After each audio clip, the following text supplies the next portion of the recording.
Hello दोस्तों, तो स्वागत है आपका मांगा मिस्ट्री में। चलिए कंटिन्यू करते हैं मांगा द टावर ऑफ गॉड का 7th चैप्टर। पिछले चैप्टर में हमने देखा बामोस व्हाइट वालों वाले लड़के के साथ रैक से बचकर भाग जाते हैं।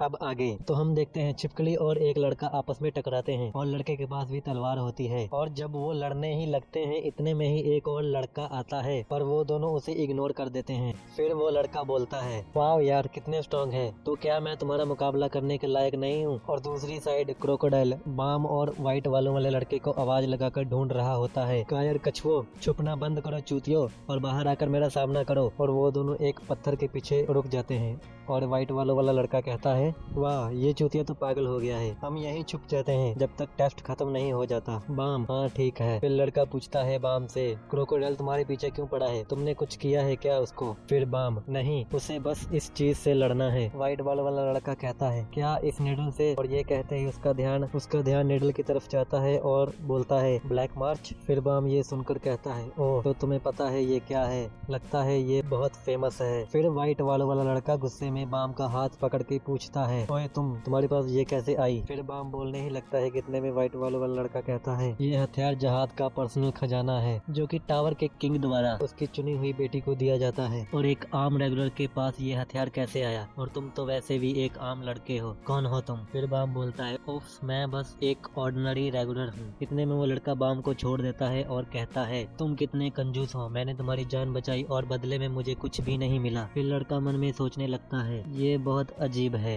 ये बहुत कमजोर है रेगुलर बनने के लिए, ऊपर से इसे टावर के बारे में भी कुछ नहीं पता, इसके पास ब्लैक मार्च है। मुझे लगता था ये बहुत कमजोर है रेगुलर बनने के लिए, पर मैं गलत था। जितने भी रेगुलर्स हैं यहाँ उसमें से ये सबसे अलग है, ये पक्का मेरे काम का बंदा है, मुझे इसे अपने साथ रखना होगा। फिर व्हाइट वाला लड़का अपने कहता है, मेरा नाम खून है, खून अगीरो एग्नस, और तुम्हारा। फिर बाम हाथ मिलाते हुए कहता है, बाम 25th बाम मेरा नाम है। फिर खून कहता है, वाह बड़ा ही यूनिक नाम है। देखो बाम, मुझे पता है तुम अभी मुझ पे ट्रस्ट नहीं करते और ये नेचुरल बात है क्योंकि टावर के हिसाब से हमें एक दूसरे को कम्पीट करना है और टावर पे चढ़ना है, तो तुम्हारा मुझ पे ट्रस्ट ना करना नॉर्मल है, पर मुझे रूल्स की कोई परवाह नहीं। मैंने फैसला लिया है कि मैं तुम्हारे साथ ऊपर टावर पे चढ़ूंगा, क्योंकि इतने में बाम खून की बात काटते हुए कहता है, हाँ मेरे साथ, पर मैं तो लड़ने में अच्छा नहीं हूँ और ना ही मुझे कुछ पता है, तो मैं तुम्हारी कोई हेल्प नहीं कर पाऊंगा। फिर खून कहता है, अरे कोई बात नहीं, तुम्हारे साथ रहने में फन होगा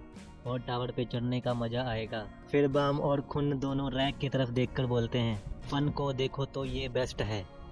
खून, हाँ सही कहा, पर ये देखने में थोड़ा स्टूपिड है। फिर खून बाम की तरफ देखकर मन में सोचता है, लगता है इसे अभी भी नहीं पता कि ब्लैक मार्च का पास होना क्या मायने रखता है टावर में। शायद क्रोकोडाइल को पता है, तभी वो इसके पीछे पड़ा है। और क्रोकोडाइल वहाँ आवाजें लगा रहा होता है, छोटे कछुओं जल्दी बाहर आओ, कछुओं कछुओं कछुओं। ये सुनकर खून सोचता है, ना इसे नहीं पता, वाह ये रैप कर रहा है। और उधर छिपकली और तलवार वाला लड़का आपस में लड़ रहे होते हैं और एक और लड़का वहाँ साइड पे खड़ा होकर कह रहा होता है, मैं जा रहा हूँ, ओए मैंने कहा मैं जा रहा हूँ। और यहीं पे दोस्तों हमारा 7th चैप्टर खत्म होता है। आई होप आप लोगों को पसंद आया होगा। तो चलिए मिलते हैं द टावर ऑफ गॉड के नेक्स्ट चैप्टर में।